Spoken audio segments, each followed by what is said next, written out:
ইসলাম এই আইডি থেকে আপনি লিখেছেন, ছেলে প্রবাস থেকে ভিডিও কলের মাধ্যমে বিবাহ করে। এক্ষেত্রে ছেলে যদি দেশে ফিরে বিয়ের শুদ্ধতার জন্য আবার বিয়ে করতে চায়, সে কি পারবে কিনা?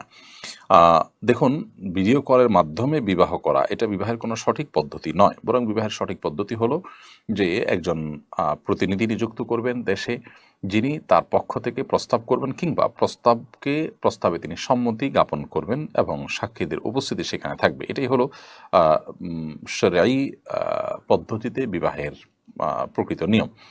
এর বাইরে আ বিয়ের ব্যাপারে যদি আ আপনার ভিডিও কলে শুধুমাত্র সেখান থেকে সে প্রস্তাব দেয় বা সম্মতি দেয়, তাহলে সেটা কিন্তু বিবাহ বিশুদ্ধ হওয়ার যে প্রক্রিয়া তার আওতায় পড়বে না। সেই হিসাবে দেশে এসে যদি নতুন করে বিয়ে করেন বা আ স আগের বিয়েটাকে যেহেতু শরিয়ার পদ্ধতি অনুযায়ী হয়নি, সেজন্য নতুন করে বা সম্পূর্ণ আ পৃথকভাবে বিয়ে করেন, তাহলে সেক্ষেত্রে সেটি জায়েজ নয়, বরং সেটা সঠিক কাজ হবে বা উচিত কাজ হবে।